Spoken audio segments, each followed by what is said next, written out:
Welcome, everyone. Thank you for joining us as we continue our anniversary celebration with our treatment showcase. I am Alicia Nottingham, Library Conservator at the Preservation and Conservation Laboratory, Heritage Library Division, NALIS. We ask that you keep your cameras off and your mics muted. You are invited to type your questions in the chat for the question and answer segment at the end of the webinar. Let me introduce to you our facilitator, Danielle Fraser. Since 2009, Danielle has been the Library Conservator and head of the PAC Lab. Danielle holds a Master's of Science in Information Studies and a Certificate of Advanced Studies in Conservation of Library and Archival Materials from the University of Texas at Austin. She was a 2008 Conservation Fellow of the Library of Congress, Washington, D.C. She has been a member of the American Institute for Conservation and the Library Association of Trinidad and Tobago. Danielle enjoyed presenting papers at the annual meeting of the regional associations, including Aqueous and Corral. I know she's looking forward to presenting today's webinar. The floor is yours, Danielle.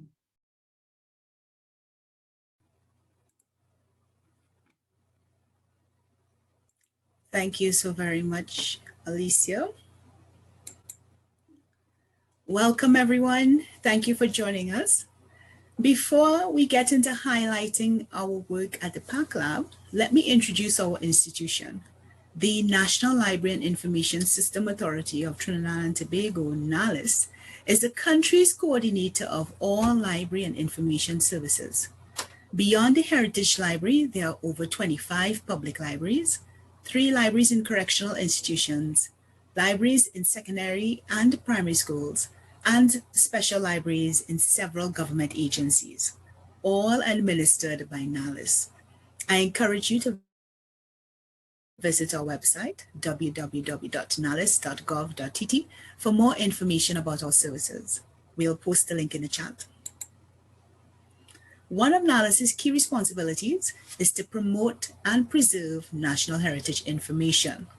Though the National Library has a comprehensive collection of paper-based items and electronic audiovisual media, there is particular emphasis on materials with national and Caribbean origin, focus, and authorship.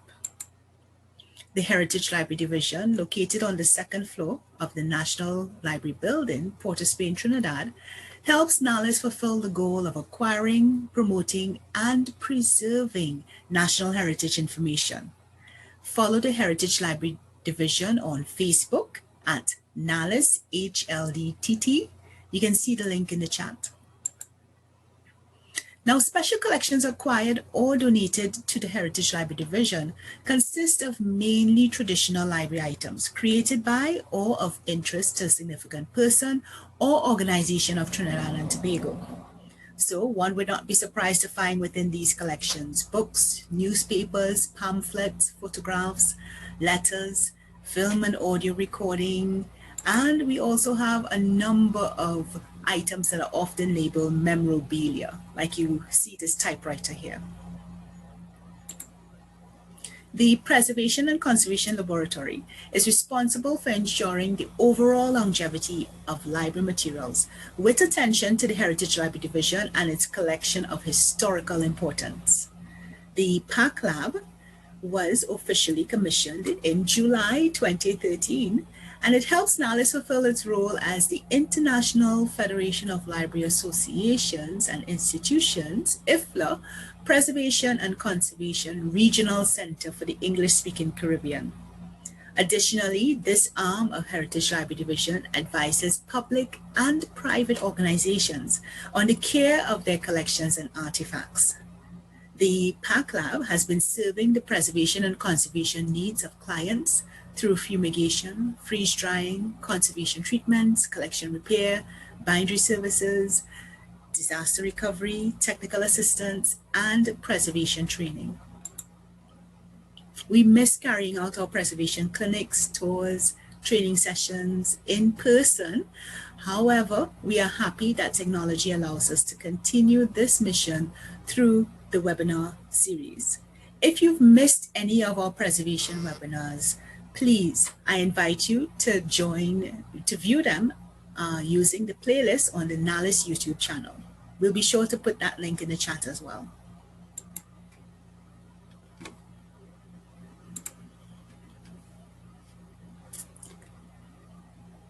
As we begin our treatment showcase, I must let you know that during a project, PAC staff carry out various activities. We'll focus on just a few though: documentation, examination, and treatment, as I highlight some of our work from over the years.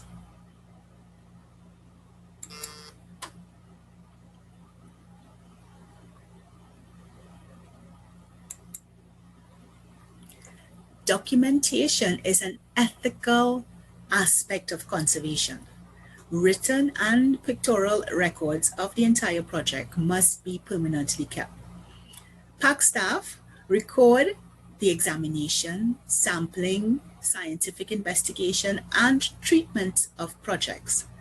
Most often, these records would include visible light photographs taken before, during, and after treatment, results of testing and sampling, as well as any treatment reports that are detailing the examination and treatment decisions related to the project.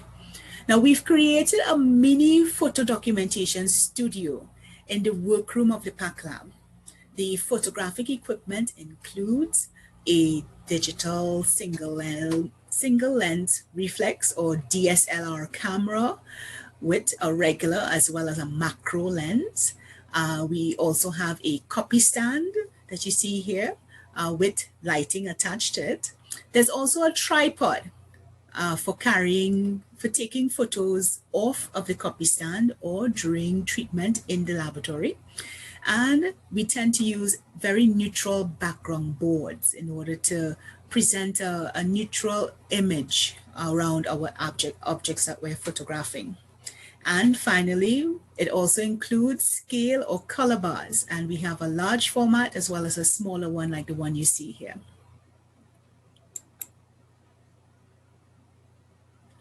Prior to starting a treatment, PAC staff carefully examine collection items to be treated. Here you see Charmin Paul, printing operator 5, examining books sent to bindery operations. Examination is usually visual, but in some cases, sampling and/or testing for scientific analysis is necessary. We have to understand the chemical makeup of the collection items in question, the chemical properties of the materials that are going to be applied to it, the reactions which could occur during the treatment, as well as all the chemical aspects are all very important components of a conservator's breadth of knowledge. So we first examine the collection items using daylight and fluorescent light sources, either directly overhead or at an angle to give raking light.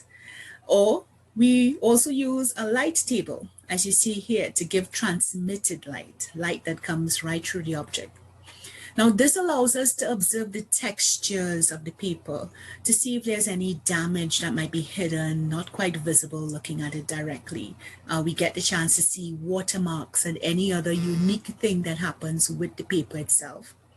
Magnification, or using magnifiers like these loops here, allows us to see the fine details on the surface of the paper. We can use a UV lamp, of course, making sure that we have protective goggles to see things which may be only visible using UV light. And sometimes this can include adhesive residues and certain inks and paper fibers. We then conduct spot tests on small areas of the paper and media to help predict how they would react to the treatment that we have planned. You see Alicia and I both using tiny brushes to apply small drops of water to the paper and the media. My object here is a handwritten scroll of the 1934 time capsule we worked with a client. Alicia is testing the ink on the edge of an Independence Day newspaper. We are observing several things when it comes to this spot testing. We're looking at one, just how quickly is the water being absorbed by the paper? Two, is there any change going on in the texture of the paper when we apply the water? Three, is there a shift in the color when that water is applied to the paper and then when it finally dries? And also, most importantly, most times when we have media, we are looking to see if the inks actually move laterally or if they bleed into the paper next to them. Now, sometimes the object must be humidified and flattened before any other treatment can be performed. That was the case for the 3 tightly rolled newspapers, which were removed from that 1934 glass time capsule.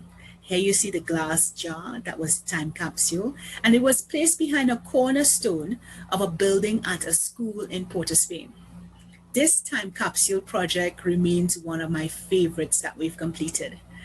You see here, the tightly rolled newspaper was very stiff and brittle, and it could not be unrolled without causing damage. We used trays with damp blotters at the bottom, and then the items were suspended above on a dry board, and each tray was covered with transparent polyester film to allow us to observe the object while we had it in this humidification chamber. So we created a small area to raise the humidity, to increase the amount of water vapor around the newspapers. And let's see what happened. Over several days, the paper fibers eventually relaxed and uncurled, allowing us to carefully open them out. This allowed us to better examine as well as to do the spot test on various parts of the newspaper before moving on to our next treatment step. In fact, it was when we uncurled them that we realized that we had 3 newspapers. There was the Port of Spain Gazette, the Sunday Guardian, as well as the Catholic News. Now, one common treatment step is cleaning. This can involve the use of soft brushes and a HEPA filter vacuum. Here you see Kareem D'Souza, Library Technical Assistant, using the micro attachments on the vacuum to clean the crevices of a carnival costume headpiece. We're preparing this carnival costume for an exhibition.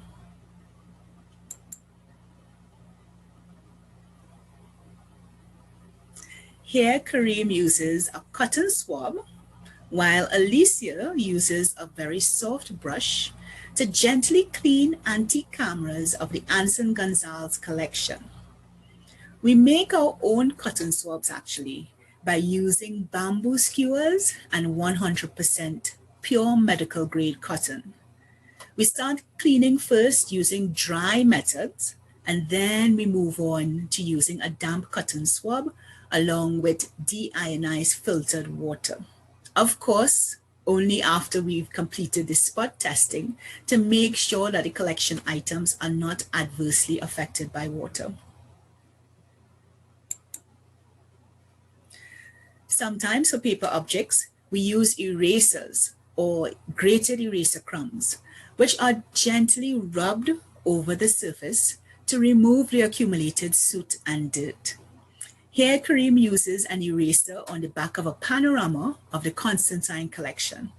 You can actually see the amount of dirt that comes off of the object looking at the eraser before and after just one round of cleaning.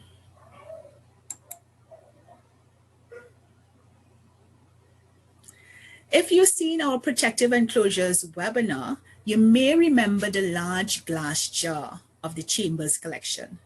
Do you remember what was in the jar? Matchboxes. I hope you remember that. So before creating this custom enclosure for the glass jar, cleaning was a very important first step. Kareem was careful in swirling around the cleaning fluid on the inside of the jar to get out all that debris from the matchboxes that was left behind. Here you see Alicia gently cleaning a silver ink pot of the Hochoy collection. She's using cotton swabs to do that. The ink pot was actually gifted to Sir Solomon Hochoy by the Queen Elizabeth II on her visit to Trinidad and Tobago. Alicia is using the cotton swab to get off the grime from fingerprints and the dust, etc. And then once that was completed, she used a microcrystalline wax to shine and to protect the silver. Kareem gently cleans and polishes two star-shaped decorations, also from the Hochoy collection. These were part of the official insignia of Sir Hochoy. He was in fact the last Governor General of Trinidad and Tobago before we became a republic. Here Kareem is using cotton with the tip of a probing tool to get into the very intricate parts of this star-shaped insignia. Now, if this surface is contaminated with mold, then mold remediation has to be carried out using the fume hood and the HEPA filter vacuum, along with personal protective equipment or PPE. That would include gloves, dust masks, face masks, as well as lab coats. We ensure that the mold spores are safely removed. Now, for more information on mold, I invite you to visit and view our YouTube playlist where we have the webinar dealing with mold.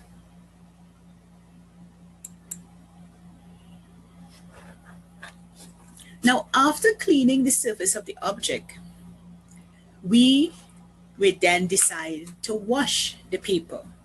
Now, a lot of times when people hear wash, they think that we may be including soap, dishwashing liquid, or something of the sort, but no. This aqueous treatment is one that uses deionized water. For the most, we may actually heat up the water to raise the temperature to help the reactions take place a lot quicker. But it can help us to remove embedded dirt and the products of degradation, which can cause paper to become yellow and brittle. Do you see just how yellow this water is from one treatment bath compared to very pure, clean water? Sometimes the aqueous treatment is necessary to help remove attached materials like deteriorated linings or old repairs, or perhaps to help us remove pressure-sensitive tapes or adhesives. It's also necessary sometimes to use the aqueous treatment to line an entire document with repair tissue. And that was the case with this handwritten scroll from the 1934 time capsule. You saw me earlier testing the media, and here I am doing an aqueous treatment because the test confirmed that we could actually conduct the treatment without much damage happening.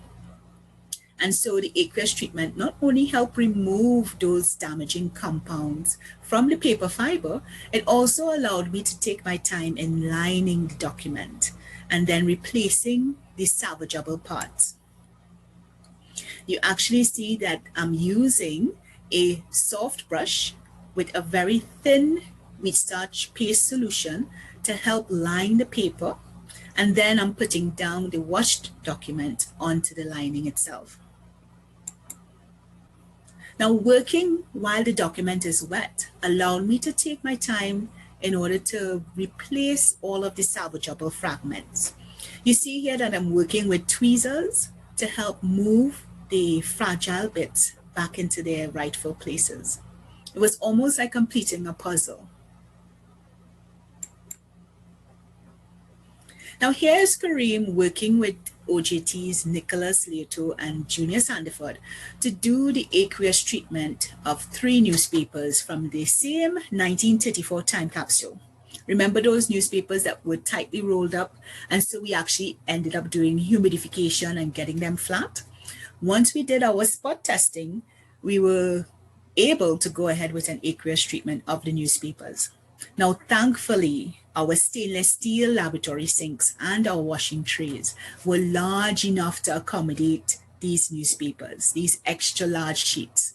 So they worked sheet by sheet. One thing I want you to note, you might be noticing a white material that's around on top of each of the newspaper sheets. That is actually a non-woven polyester fabric. It's a translucent fabric that is waterproof and non-stick, and it gives that support to the documents when they're undergoing washing.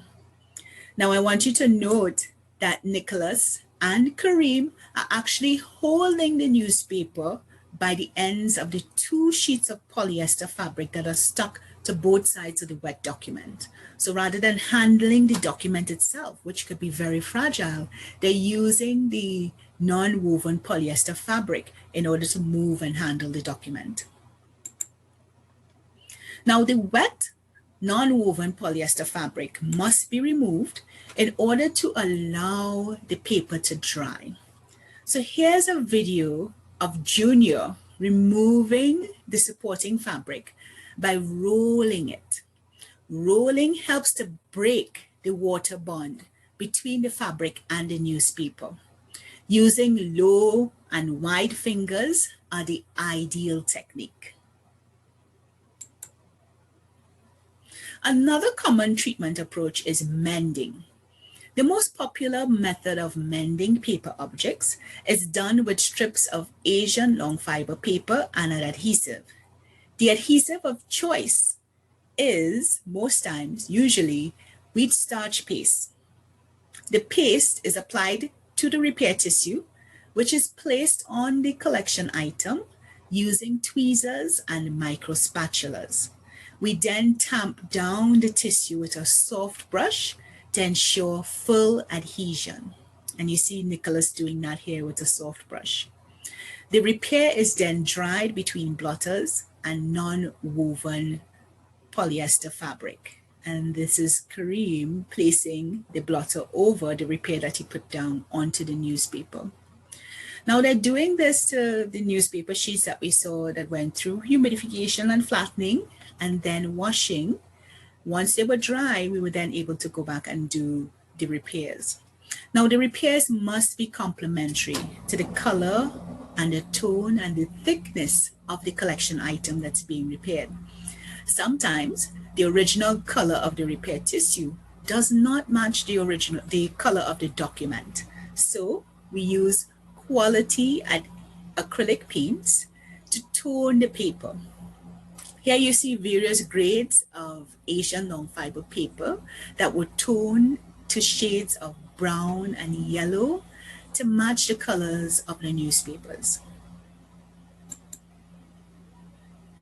The ideal mending technique completes the mend in a way that is almost invisible to the naked eye. And I think staff did a great job here. Here we see the 1934 Sunday Guardian and the Catholic News after their treatment. And there are areas where, yes, you can tell that there's a loss, but it doesn't jump out to the eye the way that the white paper tissue, repair tissue would have.